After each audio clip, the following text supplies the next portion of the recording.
दर्शकों, स्वागत है आपका आपके अपने YouTube चैनल कानूनी चर्चा में। आज हम कानूनी चर्चा का जो एपिसोड है वो हम आज ऑफिसर्स आईएएस इंस्टीट्यूट है गांधीनगर जम्मू में, वहाँ पे रिकॉर्ड करेंगे। और हमारे साथ वहाँ जो डायरेक्टर हैं,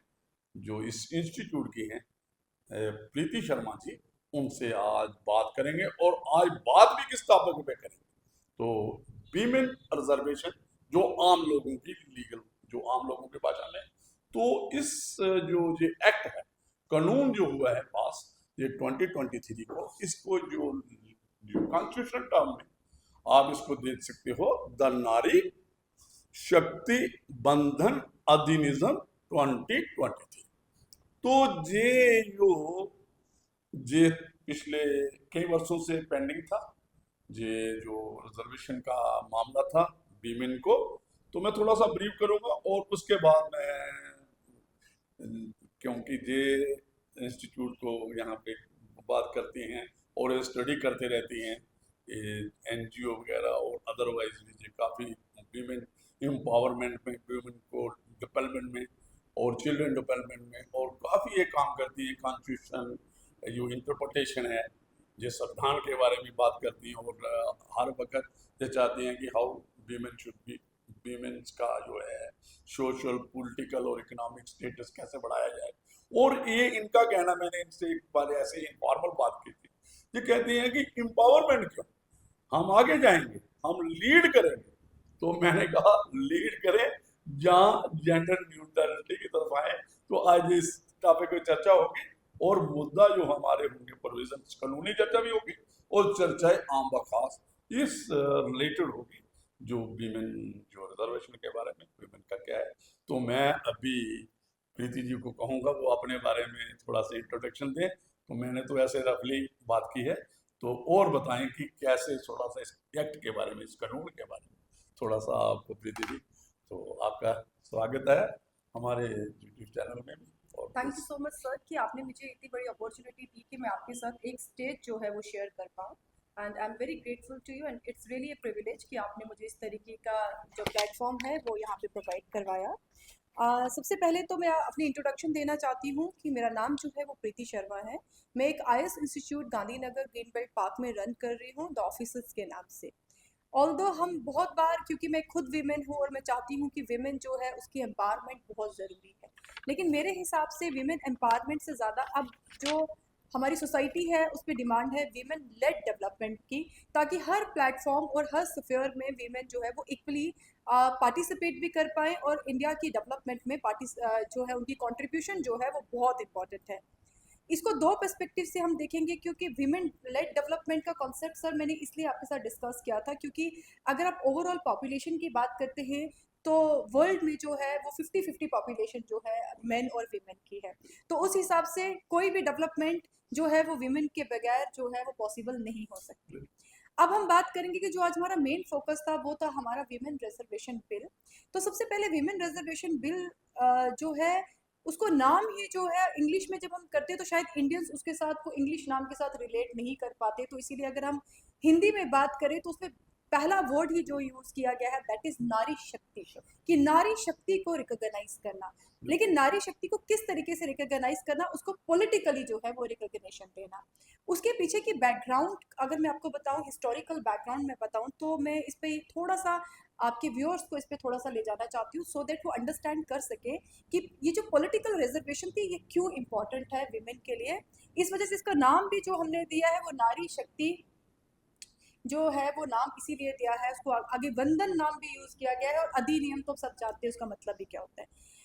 आपको मैं बताऊं सर कि जब फर्स्ट टाइम हमारा इलेक्शन हुआ था 1952 में, उसमें 5% जो थी पार्टिसिपेशन थी विमेन की पार्लियामेंट में। तो उस टाइम पे तो शायद विमेन रिजर्वेशन या विमेन एम्पावरमेंट के बारे में कोई सोच भी नहीं रहा था। लेकिन with the passage of time, क्योंकि इंडिया सबसे लार्जेस्ट डेमोक्रेटिक कंट्री है वर्ल्ड की, तो ऐसी लार्जेस्ट डेमोक्रेटिक कंट्री में सबसे इम्पोर्टेंट चीज़ होती है जिसपे इम्पार्शलिटी नहीं होनी चाहिए। तो हमें लगा कि with the passage of time जो विमेन की पार्टिसिपेशन है पार्लियामेंट में और स्टेट लेजिस्लेशन में वो बढ़ जाएगी। लेकिन अनफॉर्चुनेटली ये आज भी जो है वो सीमित है सिर्फ 11 से 14% तक, मैं अगर हम थोड़ा पार्लियामेंट सा की बात आपको इसमें टॉप करूं ताकि ये इंटरेक्शन सेशन रहे राइट राइट और सर। ताकि ये अच्छी लगे। तो उसमें मैं बात करूं, ये जो रिजर्वेशन की बात, देखो जो आपने बात की है, तो आप इक्वलिटी चाहते हैं, लेकिन इक्वलिटी जो है, आपको जो आइडिया होगा, आज से नहीं सदियों से नारी को, औरत को, मतलब उल्टे सीधे बातें भी इनमें हैं, कही जाती थी इनके बारे में। तो हम वहाँ पे ऑन पार्लियामेंट में वो बातें नहीं करेंगे। हम यही करेंगे कि एक पैट्रियार्कल सोसाइटी थी हमारी, जो इंडियन सोसाइटी है, जो ट्रेडिशनल डाइवर्स सोसाइटी है, और हमारा जो ट्रेडिशनल और ये एक आप ट्राइबल, इसमें काफी लोग ट्राइबल माइंडसेट भी कह सकते हो आप, ट्राइबल ट्रेड्स हम अडॉप्ट कर रहे हैं, वही कस्टम्स वही है जहाँ पे मुझे लगता है कि मेल डोमिनेंट सोसाइटी थी। आप तो आप आगे बात करोगे कि जो आर्टिकल 14 है जो इक्वलिटी देता है, ये कैसे फिर रिजर्वेशन की बात आ गई? तो ये आप थोड़ा सा बताइए कि ये कॉन्स्टिट्यूशनल प्रोविजन इस पे कैसे आपको। राइट सर, आपने बिल्कुल सही कहा कि जब हम आज़ाद हुए तो हमारा कॉन्स्टिट्यूशन बनाया गया।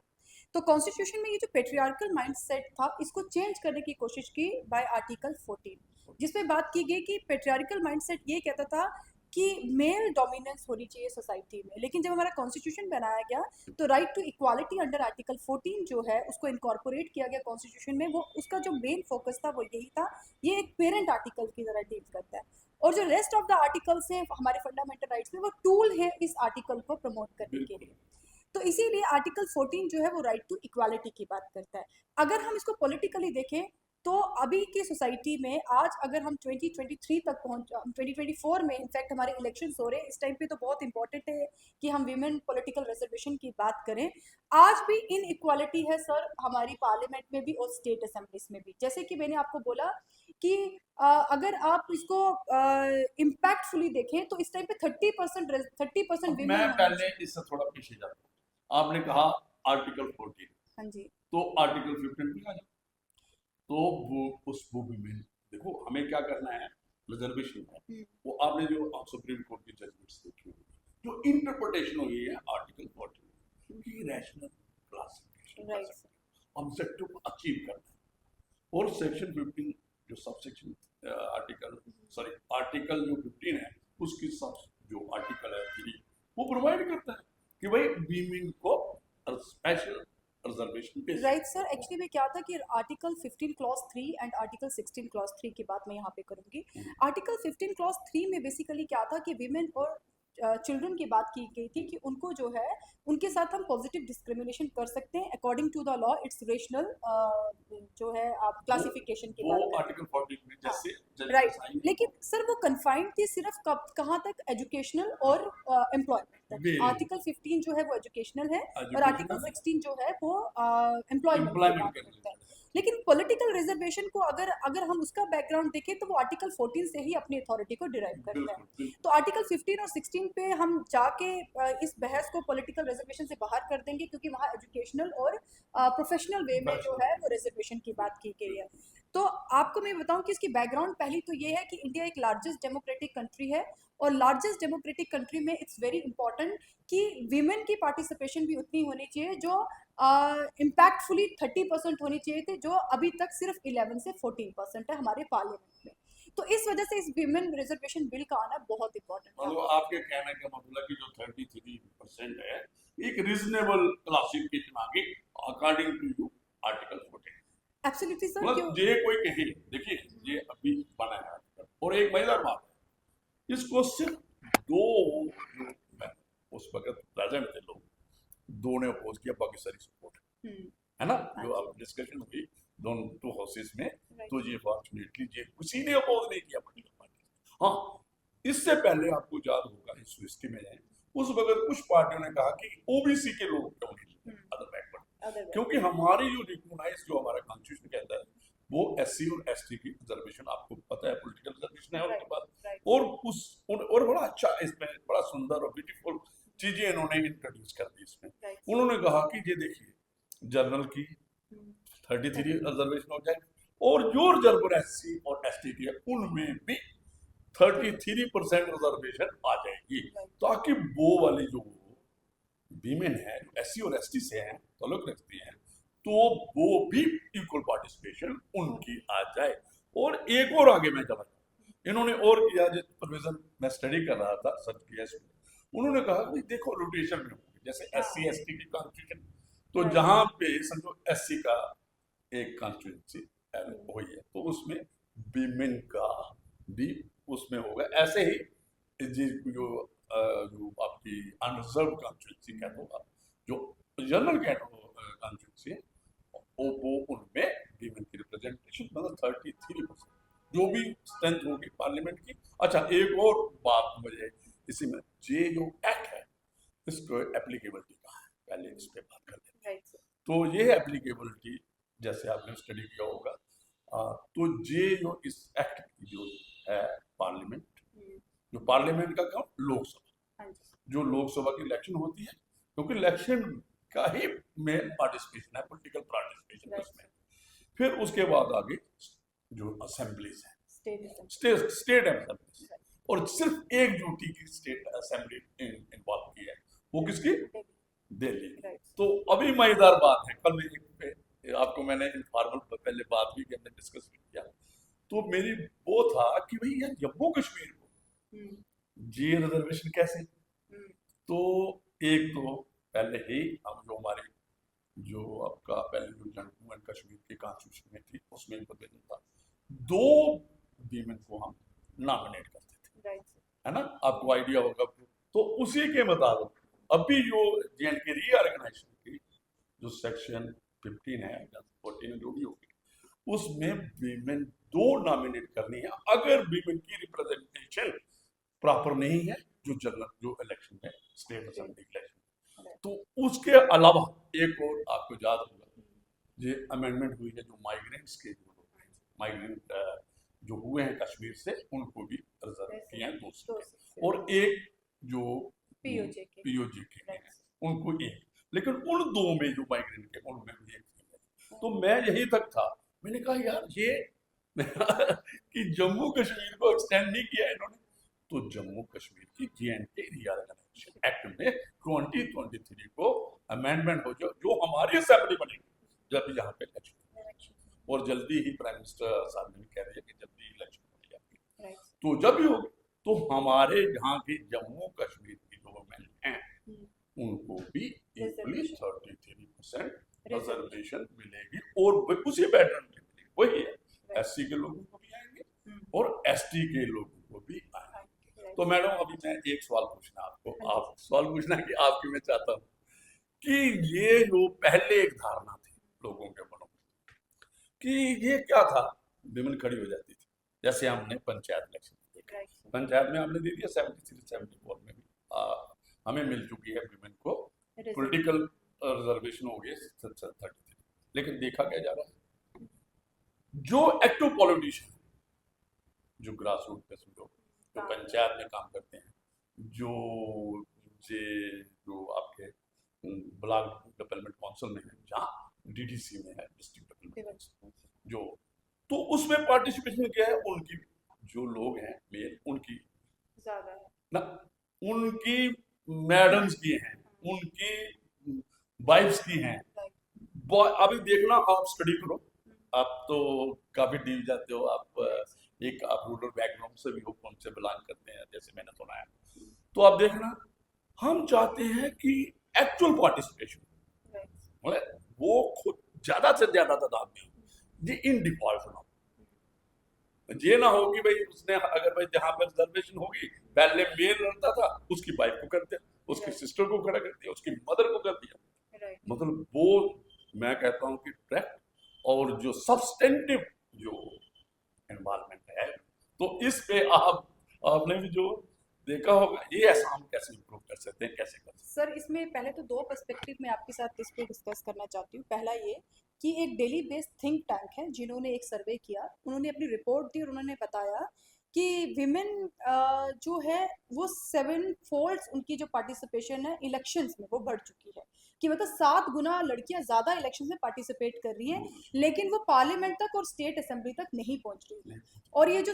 रिजर्वेशन है ये उनको वहां तक पहुंचाएगी 33% से। दूसरी बात आपने की लोकल बॉडीज में, अगर मैं आपको एक सर्वे बताती हूँ कि ये 3 सर्वे जो हैं वो हुए हैं आज तक, जिसमें वर्ल्ड इकोनॉमिक फोरम का सबसे बड़ा सर्वे है, जिसमें उन्होंने ये रिपोर्ट दी थी कि इंडिया में जो इंक्लूसिवनेस है वीमेन की इसमें पॉलिटिकल सिनेरियो में लोकल बॉडीज में, वो सरपास कर चुकी है जर्मनी और यूके जैसी कंट्रीज को, क्योंकि लड़कियों ने बढ़ चढ़ के इसमें क्या किया है, पार्टिसिपेट किया। अब आपका क्वेश्चन ये था कि जब ये सिर्फ एक प्रॉक्सी की तरह काम करती है, वो बेसिकली क्रिमिनलाइजेशन ऑफ पॉलिटिक्स का कॉन्सेप्ट है सर, क्योंकि आज भी हमारी सोसाइटी में मेल डोमिनेंस ज़्यादा है, पेट्रियार्कल माइंडसेट है। ऑल्दो हमारा कॉन्स्टिट्यूशन इक्वालिटी की बात ज़रूर करता है, लेकिन स्टिल मेल डोमिनेंस बहुत ज़्यादा है, और लड़कियों को लोकल लेवल पे भी जो है वो एज ए प्रॉक्सी की तरह यूज़ किया जाता है। तो इस टाइम पे फोकस करने की This is ज़रूरत my ये है, concern. राइट सर, इस टाइम पे फोकस करने की ज़रूरत ये है, क्योंकि लोकल बॉडीज सर, अगर मैं आपको बताऊं पंचायत, और उसके उसके पीछे भी मैं आपको एक कनेक्शन बता देती हूँ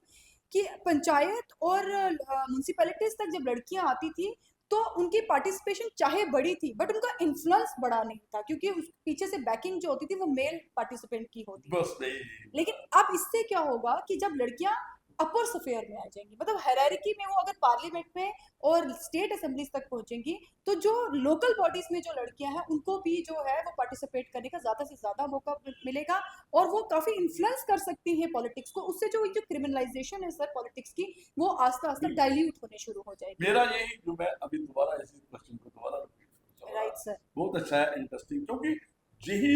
यही बातें पहले थी जब डिस्कशन होती थी पार्लियामेंट में, इसके मतलब कि भाई Right. देनी है रिजर्वेशन, हाँ तो जी। यही चर्चा होती थी जनाब क्या होगा, इन डिफॉल्ट में होगा, प्रॉक्सी में कोई जो लीडिंग होगा, चाहे पंचायत है। तो इस मैं चाहता हूँ ये कि हमारी जो असेंबली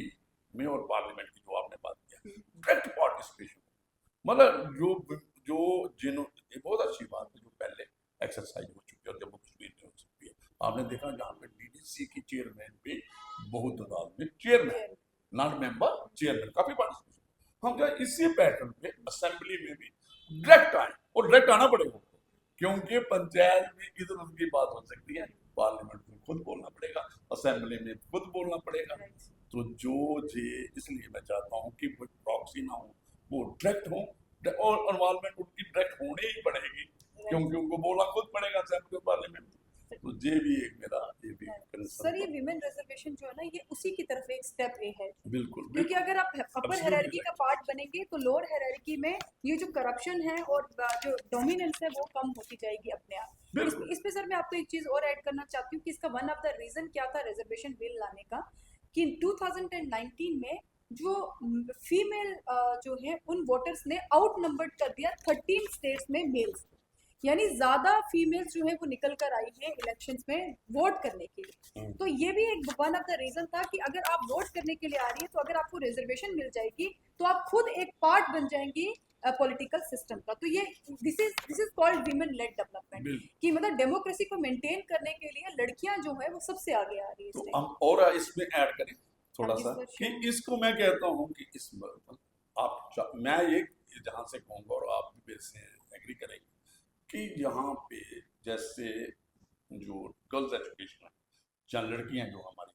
अभी देखो आउट नंबर कर रही हैं, आप हमारी लीगल जो एजुकेशन में है, जो जजेस की देखो, पब्लिक प्रोसिक्यूटर्स की देखो, ज़्यादा रेशियोज में केएस आईएएस ऑफिसर ज़्यादा है, मतलब कम काफ़ी कर रहे हैं। और अब अगर कोर्ट्स में जाएगा तो पीछे नहीं है, जैसे आपने भी कहा। तो हम चाहते हैं कि एजुकेटेड लोग, और अब इसलिए आएंगे जो भी मेल आएंगे ना, फीमेल आएगी ना, जो भी इन्वायरमेंट वुमेन की होगी, वो ज़्यादा से ज़्यादा मुझे लगता है एजुकेटेड होंगी और वो कॉम्पिटेंट होंगी, क्योंकि उनको वो वाली बात नहीं होगी कि जी मतलब ऐसे ही कोई प्रॉक्सी से बन जाएगा, इनडायरेक्ट पॉलिटिशियन बन जाएगा, वो तो वैसी बात नहीं रहेगी। तो आप सर थोड़ा इसका जो सिग्निफिकेंस है ना इस बिल का, हम्म, उसको आप दो एस्पेक्ट से समझिए। एक उसका है कि जेंडर इंक्लूसिवनेस की बात कर रहे हैं, बिल्कुल कि लड़कियां जो है उनके साथ जो इनइक्वालिटी होती थी in terms of political scenario, वो इनइक्वालिटी कम हो जाएगी। और प्लस सर इसमें सोशियो इकोनॉमिक डेवलपमेंट भी हो होगी, जाएगी। क्योंकि अगर लड़कियां एक टॉप मोस्ट पोजीशन पे बैठी होंगी तो जो हमारे इंडिसेस होते हैं, यानी कि जो हमारे सोशल सिक्योरिटी की जो स्कीम्स होती हैं, जो उस लॉ पे बनता है उस पर ज़्यादा कंसिडरेशन बिल्कुल में जो है वो आएंगे, जैसे बिल्कुल हेल्थ है, एजुकेशन है। education, मैं आपको अगर बात बताऊं तो अभी रिसेंटली जो है सर बहुत चर्चा हुई थी आपकी जुडिशरी में, ये देखा गया है कि ग्लास सीलिंग का कॉन्सेप्ट हमने देखा जुडिशरी में, कि लड़कियां जो है वो जुडिशरी, जैसे आपने खुद भी बताया कि लॉ में बहुत सी ज़्यादा लड़कियां जो है वो अभी आ एनरोल्ड रही हैं, बहुत सी लड़कियां जो है वो लॉ की डिग्री जो है वो कर रही हैं। But at the same time अगर आप देखेंगे तो जजेस ना तो हाई कोर्ट में विमेन है वो हो और सकता ना है। ही सुप्रीम कोर्ट में है। देख एक ना थोड़ा सा इसमें बहुत अच्छी बात ये आपने जो फैक्ट रखा है ना, ये ठीक बिल्कुल ठीक है। हमारी रेशो कम है कहाँ पे, जो हाई कोर्ट में और सुप्रीम कोर्ट में, राइट और हमारे चीफ जस्टिस ऑफ इंडिया जो वो इसके बारे में बात करते हैं। Right sir. तो एक लेकिन और मजेदार बात है, अगर मैं जो कह रहा हूँ और ये अगर डाटा भी ऐसा ही हो कि भाई ये आउट नंबर करी है जुडिशरी में, ये क्वालिफाई करके एग्जाम आ रही है, जो भी कहीं भी कोई स्टेट का है, कहीं भी कोई ऑल इंडिया लेवल का है, और ये स्टेट सब्जेक्ट है लैंड जस्टिस, तो जो क्वालिफाई करके आती है, समझो जो केसीएस का यहाँ पे जम्मू कश्मीर में आप देख रहे हैं काफी लड़की है, और के जो बाहर भी जो डिस्ट्रिक्ट जज का सेशन का और दूसरी स्टेट्स में भी आती है, तो हम क्यों ना, और आप देखो एडवोकेट्स करते हैं, तो मैं कहता हूँ ऐसी रिप्रेजेंटेशन जो आपने कहा हाई कोर्ट और सुप्रीम कोर्ट में भी होने चाहिए। और वो क्लूजन सिस्टम है, वो हाई कोर्ट के चीफ जस्टिस जहाँ कहीं भी हैं, ऑनरेबल चीफ जस्टिस और सुप्रीम कोर्ट को देखना चाहिए ज्यादा से ज्यादा। कॉम्पिटेंसी में कोई फर्क नहीं है, ये कोई कंसेप्ट दिमाग में लगा ले, दे आर इक्वली कॉम्पिटेंट और ये लीड कर सकती हैं। और सबसे जो दुनिया में जहाँ कहीं भी जो हमारी डेमोक्रेटिक सेटअप है, डेमोक्रेसी है, तो उसमें पॉलिटिकल एम्पावरमेंट बहुत मैटर करती है। और Absolutely, sir. जो आपने इनको दिया 33, ठीक है, कई बार क्या होता है क्यों दिया 33, क्योंकि जो हमने पहले किया कि ये इनको कोई पार्टिसिपेशन नहीं आई थी, जैसे आपने ही कहा, तो ये जो 33 का आया है, ये आस्ता आस्ता जो आपको पहुंचा देगा इक्वालिटी की तरफ, वो खुद ब खुद हो जाएगा सिस्टम। राइट सर, क्योंकि ये बड़ा ज़रूरी है, क्योंकि लेजिस्लेटिव ऑर्गन जो होता है वो बहुत इफेक्टिव ऑर्गन होता है। और जुडिशरी में भी अगर मैं आपको बताऊं कि जो कॉलेजियम सिस्टम है, एंड प्लस 2014 के बाद जब एनजैक पे बात चली थी, that is national judicial appointment commission, तो वो भी जो है वो अभी तक इम्प्लीमेंट नहीं हो पा रहा है। तो उसके पीछे का रीज़न भी यही है कि एक पॉलिटिकल विल चाहिए वहाँ पे कि इस तरीके की चीज़ों को जो है वो इम्प्लीमेंटेशन में लाया जाए, क्योंकि कॉलेजियम सिस्टम जो है उसको भी बहुत लेवल पे जो है वो एक कंजर्वेटिव सिस्टम माना गया है, क्योंकि उसमें कुछ लोग मिलके जो है वो इसमें मैं थोड़ा पैरी करूंगा, इसमें अपना जो पक्ष रखूंगा। देखिए क्या था ना, पहले जो ऐसा ही चलता था, पहले जो क्लूजन के बगैर ही हम होती थी, तो क्लूजन सिस्टम क्या था, देखिए मैं इसमें इंडिपेंडेंट है 3 विंग्स डेमोक्रेटिक, जो हमारी डेमोक्रेसी, एग्जीक्यूटिव जो हमारा लेजिस्लेचर और जुडिशरी होता गया था कि अगर इंडिपेंडेंट जुडिशरी जो है बेसिक स्ट्रक्चर है कॉन्स्टिट्यूशन का, केशवनंद भारती के केस में, तो और इसमें भी जो जजेस एसोसिएशन वाला जो हमारे पास केस है जिसमें कॉलेजियम सिस्टम सवाल हुआ था 1993, तो उसमें भी इसलिए रखा था कि इंडिपेंडेंट जुडिशरी के लिए तो वो एक मैकेनिज्म होना चाहिए जिसपे कंट्रोल किसका हो, जुडिशरी का। और कॉलेजियम सिस्टम ऐसी कोई बात नहीं, आपको बता दी आज तक कोई इनकॉम्पिटेंट जज है? हाँ, वो हो ही नहीं सकता। और आपने जो प्रोविजंस है, हाँ ठीक है, अभी देखिए मैं आपको जो इलेक्शन कमीशन का था, तो चीफ जस्टिस जो इलेक्शन कमीशन की अपॉइंटमेंट कमेटी थी उसमें चीफ जस्टिस भी एक थे, तो उनको चलो लेजिस्लेशन ने जो पार्लियामेंट ने उनको किया हो तो एक है। कॉलेजियम सिस्टम में अगर इंडिपेंडेंट जुडिशरी रखनी है तो मैं कहता हूँ कि जी जो मैं चल रहा है सिस्टम ये बहुत अच्छा, हाँ इसमें आपने चेक एंड बैलेंसेस लाना है। आजकल क्या है, आजकल तो गवर्नमेंट के पास सारा है सिस्टम है, कोई भी है कि ये सारी रिपोर्टिंग होती है, वेरिफिकेशन होती है, बंदी हर किस्म की वेरिफिकेशन होती है, ये सारा पार्ट गवर्नमेंट करता है। वो क्या करते हैं, जहाँ पे एक कॉलेजियम सिस्टम है, आपको कैसे एक जज हाई कोर्ट का चुना जाता है, हाई कोर्ट के जज जहाँ जो लोकल जो हमारे यहाँ हाई कोर्ट होता है, पहले उसकी रिकमेंडेशन होती है, उसका एक क्लिज्म अपना है, वो रिकमेंडेशन करते हैं, लास्ट मिनिस्ट्री को भी काफी जाती है और हर सुप्रीम कोर्ट ऑफ इंडिया को जाती है। पहले हमारे यहाँ जाती है, वो एक प्रक्रिया उसके थ्रू वो बहुत मतलब उसमें से गुजरना पड़ता है उस सिस्टम और प्रोसेस में, उसके बाद में प्रॉपर होता है। ऐसी बात नहीं है, क्लूसिव सिस्टम है कि वहां पे किसकी है डोमिनेंस है, वहां पे 5 जन बैठे और बड़ा एक में क्या उस वक्त पूरा आजकल तो सब कुछ चढ़ाया होता है कि भाई इसकी जो एक्सक्लूजन ने एक्सेप्ट की, जो हाई कोर्ट ने रिकमेंडेशन की है, इसको क्यों बना रहे जा रहे हैं, जो भी पॉजिटिव सब लिखा जाता है और ऑन रिकॉर्ड। तो जे चलो जे अलग इस पे में कभी बात करेंगे, लेकिन आज जो मुद्दा था वो आपका ठीक है कि वीमेन की रिप्रेजेंटेशन जैसे हमारे इंक्रीज हो रही है डिस्ट्रिक्ट जुडिशरी, है ना, वैसे ही आपको हाई कोर्ट सुप्रीम कोर्ट में लाना पड़ेगी। सर, जेंडर सेंसिटिवनेस बहुत ज्यादा बहुत जरूरी है क्योंकि बहुत जुडिशरी में बहुत सबसे ज्यादा जो है वो जेंडर सेंसिटिवनेस होनी चाहिए। तो ये जो पॉलिटिकल रिजर्वेशन है 2023 का, ये बेसिकली एक स्टेप अहेड है जो कि हर तरीके के स्फेयर को ओपन करेगी विमेन के लिए, क्योंकि अगर विमेन एक प्राइम पोस्ट पे होंगी, एक प्राइम सीट पे होंगी, तो वो डिसीजन ले पाएंगी क्योंकि वो रिलेट पॉलिसी मेकिंग में पार्टिसिपेट करेंगी, डोमिनेंस होंगी उनकी कि भाई वुमेन और चिल्ड्रन के राइट्स कैसे प्रोटेक्ट करने, एग्जैक्टली वो सोसाइटी को कैसे लाना है, जेंडर इक्वल करना है। सो ये जो है वो जेंडर इंक्लूसिवनेस की तरफ भी हमें लेके जाएगा, क्योंकि हम जब बात करते हैं हम फाइनेंशियल इंक्लूसिवनेस की सब बात करते हैं, बट जेंडर इंक्लूसिवनेस के बारे में लोग कम बात करते हैं। तो ये सबसे इम्पोर्टेंट चीज ये जो आपने फाइनेंशियल बात की ना, देखिए ये जो आपने की है कि फाइनेंशियल ये भी जरूरी है, इंक्लूसिवनेस इकोनॉमिकली भी उठाना पड़ेगा, उसको सोशली भी उठाना पड़ेगा। ये आपने देखा होगा जब आपको भी आईएएस की लाते हैं, बच्चे टैब पढ़ते हैं, जहाँ कोई भी फॉर्म पढ़ते हैं, तो आपने एक ट्रेडिशनल तरीका देखा, हाउस वाइफ माई मदर जहाँ आता है हाउस वाइफ है, तो आजकल चेंज आ चुका है कानून में। मैं एक अपनी एग्जाम्पल बताऊंगा, उन्होंने होम मेकर कहना चाहिए, कंसेप्ट जो है, तो ये क्यों कहा, क्योंकि उसको इकोनॉमिक आज क्या है, उसकी इन्वॉल्वमेंट ही नहीं है, चाहे इतना काम करती है। मैं आगे और जाऊंगा, देखिए सारा वॉशिंग का काम, जो आपका है जो मतलब कुकिंग का काम, जहाँ आपका कोई और उसके अलावा घर के काम के अलावा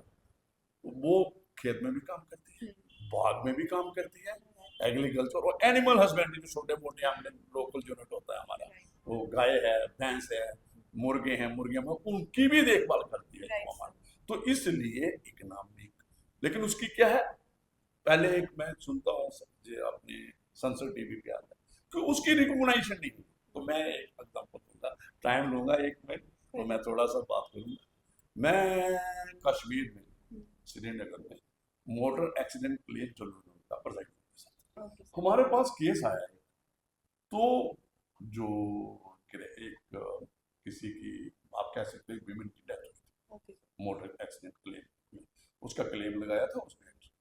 तो वहां से इंश्योरेंस कंपनी ने कहना शुरू किया कि भाई she is not entitled to any compensation जो उसके एडवार थे। क्यों? क्योंकि she is not a earning hand, she has no income. वो इनकम किसको गिनते हैं, सैलरी, वो इसको इनकम किसको गिनते हैं, जो और मेल डोमिनेंस है। आप जाओ किसी भी गांधीनगर करके बात देखो, यू विल फाइंड मेल का नाम होगा, फीमेल का नाम नहीं होगा, लड़कियों का तो होगा ही ना। तो ये चीजें जो आप देखते हो प्रैक्टिकल चीजों में आना पड़ेगा। अच्छा, वो मैं फिर मैंने कहा मैंने इस पर स्टडी की, सुप्रीम कोर्ट की जजमेंट की, हाई कोर्ट की, नहीं यार इतना काम करती है, जैसे मैंने आपको बताया कि ये वॉशिंग करती है, कुकिंग। अगर मैंने कहा एक ट्रेडिशनल फैमिली है, मिडिल क्लास, तो थोड़ा सा अपने, तो अगर ये सारे कामों को लिए उसको मेड रखनी, how much a family has to spend. तो आप देखिए सारी आपको जो भी होगी कपल की उस घर की उसी में जाएगी। तो इसलिए इकोनॉमिक एक इंक्लूसिवनेस, ठीक है, पॉलिटिकल डोमिनेंस चाहिए, लेकिन ये सोशल स्टेटस बढ़ता है जब आप उसको रिकॉग्नाइज करोगे, है ना, जब उसको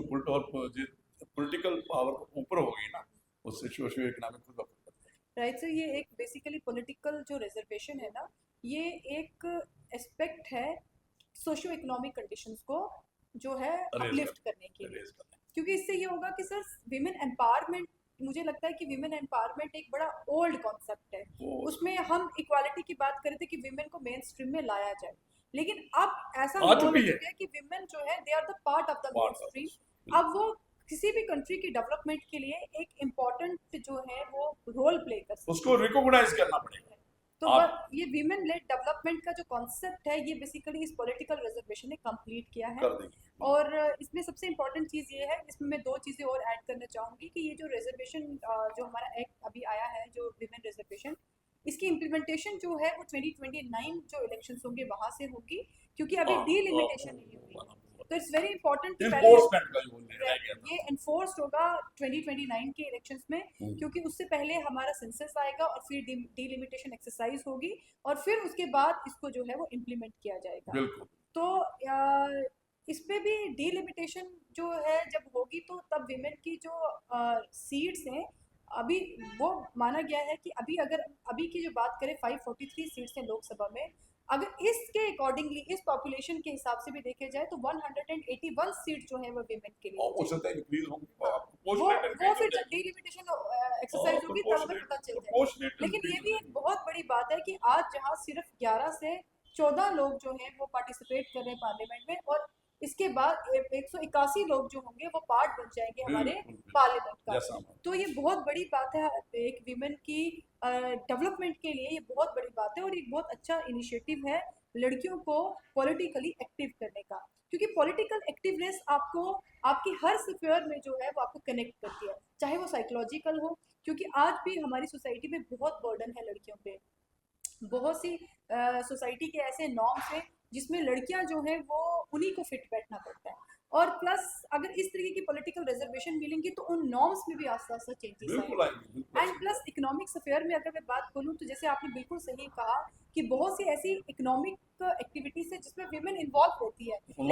लेकिन उसकी पार्टिसिपेशन को और कंट्रीब्यूशन को कभी जो है वो कंसिडर ही नहीं किया जाता, रिकॉग्नाइज नहीं किया गया मनी वैल्यू। हाँ जी, राइट सर। तो इन चीज़ों से आने में ये चीज़ें जो हैं जो अभी की जो जेंडर सेंसिटिवनेस है इसको ज़्यादा अंडरस्टैंड कर सकती हैं लड़कियां, और आने वाले टाइम पे लड़कियां जो होंगी एक मेन स्ट्रीम पॉलिटिक्स का सिर्फ पार्ट ही नहीं होंगी, वो एक मेन स्ट्रीम पॉलिटिक्स का एक पिलर जो है वो बन के तो ये हम एक्सपेक्ट करेंगे कि 2026 में जो कलाग लगा है कॉन्स्टिट्यूशन में वो सेंसिस हो जाएगा। हाँ जी। और उसके बाद डिलिमिटेशन होगा तो वुमेन की जो असेंबली में पार्लियामेंट की सीट हर स्टेट में जहाँ एक्ट एप्लीकेबल है वहाँ हो जाएगा, और उसमें SC और ST की भी इंक्लूडिंग SC वो भी हो जाएगा सारा, मतलब सिस्टम। और लगता है 2029 तक 2029 तक जे इनफोर्स इलेक्शन में विमेन रिजर्वेशन हम जे होप लेके चलते हैं। तो मुझे लगता है काफी बात हुई, तो फिर हम कोई नया टॉपिक लेके तो हम दोबारा इसी यहाँ पे भी आ सकते हैं, और मेरे स्टूडियो में जो कानूनी चर्चा का है वहाँ हम रिकॉर्ड करते हैं, वहाँ हमको भी आपको बुलाएंगे। तो आपका इंस्टीट्यूट भी हमें काफ़ी सुनते हैं, इसके बारे में अच्छा चल रहा है, तो आपको जी आप इसको आगे करें और बढ़ाएं, और इस किस्म की चर्चा जो हम आज की है, ताकि ये जो आपके बच्चे हैं जो IAS के हैं कॉन्स्टिट्यूशन की बात, और आप देखते हो तो बड़ा इंपॉर्टेंट सब्जेक्ट है, चाहे वो लीगल एजुकेशन के लिए जो जुडिशियल एस्पायरेंट्स हैं, जो हमारे पब्लिक प्रोसिक्यूटर बनते हैं, पुलिस में जाते हैं, कोई भी कहीं भी है, तो ये अच्छा कॉन्स्टिट्यूशन का टॉपिक उधर भी आता है। और जो आपके जो दूसरे एस्पायरेंट IAS के लिए एडमिनिस्ट्रेटिव सर्विसेज के लिए उनको भी ये कॉन्स्टिट्यूशन एक बीच वाला हमने चुना, और ये जो करंट टॉपिक में भी आता है ना, ये जो आपने चुना, और इसी किस्म का मुद्दा हमारा किसी और मुद्दे पे बात करें जो करंट भी होगा और जो पब्लिक इंटरेस्ट में, और जिसमें सोशियो मतलब पॉलिटिकल और इकोनॉमिक टच भी होगा, सोशल जस्टिस में जो सोशल जस्टिस में आएगा, जो भी होगा उससे बात करेंगे। तो thank you madam, thank you.